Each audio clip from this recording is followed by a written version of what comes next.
ஃபோனில் தான் எல்லா படங்களும் பார்க்குறாங்க. அவங்களுக்கு நீங்கள் என்ன சொல்லுங்கள்? இல்லை, அது வந்து நீங்கள் ஒவ்வொரு காலகட்டத்திலையும் அது ஒரு மீடியம் வரும். ஆனால் அதனால வந்து ஒன்று வந்து இது பண்ணாது. இது வந்து பெருகிறது தான். ஆனால் அது கூட இப்போ வீட்டில் பூஜையில் வந்து பூஜை வச்சுருக்கோம், சாமி வச்சு கும்பிட்றோம். அதனால் திருவிழாவை விட்டுருவோமா?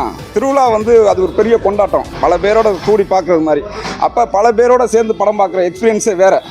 நீங்கள் தனித்தனியாக ஆஃப் பண்ணி வச்சுட்டு பார்க்குறது அந்த மாதிரி இதுக்கு வந்து அது வேறு. நம்ம சீரியல்கள் நிகழ்ச்சிகள் அதெல்லாம் இருக்குது. ஒரு பெரிய படம், நல்ல படம் அப்படின்னா அது மக்களோட சேர்ந்து ஒரே நேரத்தில் கைதட்டி, ஒரே நேரத்தில் அழுது, ஒரே நேரத்தில் மகிழ்ச்சி, ஒரே நேரத்தில் சிரித்து அப்படி இருக்கிறதுக்கு வந்து திரையரங்கு தான் ஒரு பெரிய இது. அது இன்றைக்கி பார்த்தீங்கன்னா இன்றைக்கி இருக்க திரையரங்கில் இந்த வர்ற கூட்டமே உங்களுக்கு தெரியும். புக் மை ஷோவில் எல்லா ஷோவும் வந்து புக் ஆகிருக்குன்னு சொல்கிறாங்க. அது பெரிய மகிழ்ச்சியானது.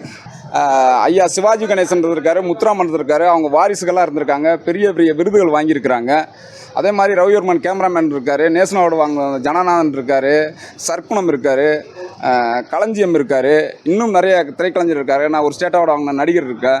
ஆனால் இந்த பகுதியில் வந்து ஒரு திரையரங்கம் இல்லை அப்படின்னு எனக்கு ரொம்ப நாள் வந்து ஒரு ஏக்கம். அந்த ஏக்கத்தை வந்து இன்றைக்கி வந்து தீர்ந்துருக்கு.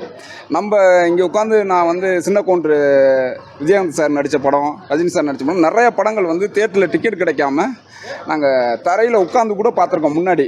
ஆனால் அப்படியாப்பட்ட சூழலில் நம்ம வந்து ஒரு நடிகனாக நம்ம படங்கள்லாம் வரும்பொழுது நம்ம பகுதியில் ஒரு திரையரங்கம் இல்லையே அப்படின்னு ஒரு ஏக்கம், நீண்ட நாள் ஏக்கம்.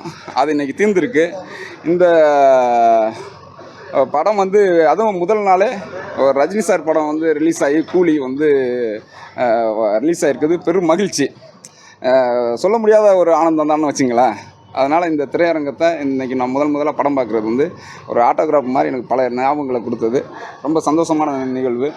நான் வந்து தீபாவளி, பொங்கல் அப்படின்னாக்கா அன்னைக்கு அந்த படம் பார்க்குறதும், அதே மாதிரி பிறந்த நாள்னாக்கா முதல்ல இங்கே வந்து படம் பார்த்துட்டு கோயிலுக்கு போயிட்டு ஃபோட்டோ எடுக்கிறதுன்னு பல ஞாபகங்கள் இருக்குது.